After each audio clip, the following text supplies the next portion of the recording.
Setiap anak berhak diperlakukan secara adil dan bermartabat.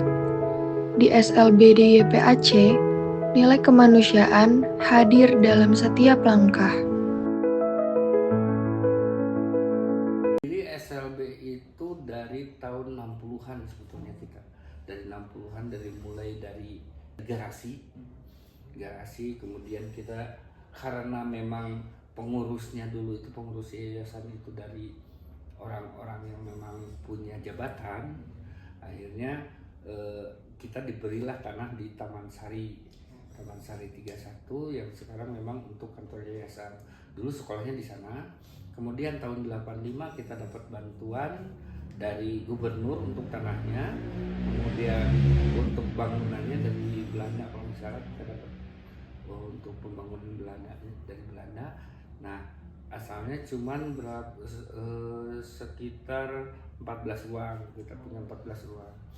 Kemudian karena anak terus bertambah, akhirnya alhamdulillah kita dapat bantuan-bantuan dari pemerintah. Bentuknya langsung bangunan ini pertama, kemudian bangunan yang kedua itu bangunan yang belakang itu ada 3 ruang, kemudian 4 ruang, kemudian bangunan yang sebelah selatan 4 ruang, dan akhirnya yang terakhir ini 2 ruang, dan 2018 terakhir perpustakaan.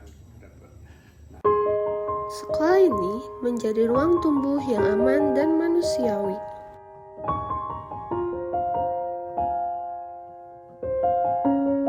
Bagaimana perilaku atau sikap para guru dalam membangun sikap untuk mengajar murid-murid di sini?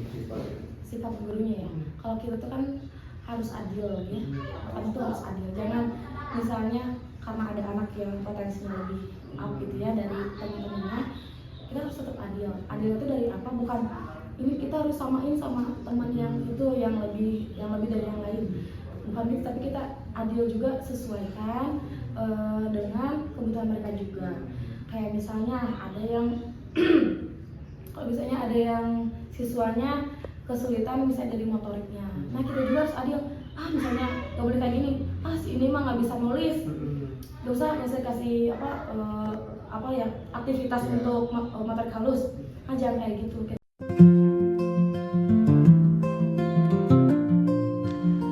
Guru berperan penting dalam membangun rasa percaya diri dan kemanusiaan siswa.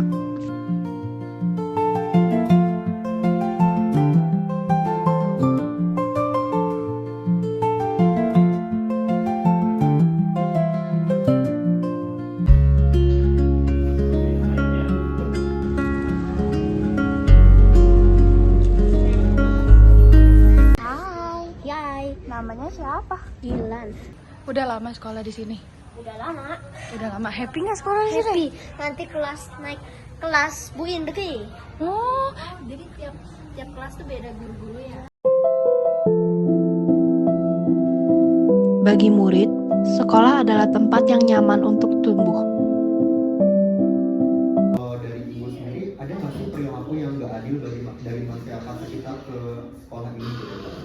Ada, karena kan gak semua juga mereka paham ya sama mereka gitu. Ada juga yang paham tapi gak bisa gimana ya, kalau mereka tuh sebetulnya bisa gitu di luar untuk berbaur gitu ya. Yang gak adilnya dari mereka tuh kalau misalnya mereka udah lulus misalnya ya, lulus mereka tuh. Padahal kita juga kan udah berusaha untuk memberikan mereka tuh keterampilan vokasional gitu ya. Tapi mereka tuh kayak untuk menerima ABK itu bekerja, mereka tuh kayak kayaknya nggak bisa. Atau kan padahal kalau misalnya untuk hal-hal yang sederhana aja, kayak bersih-bersih gitu ya, kayak sapu, nyapu, itu mereka bisa.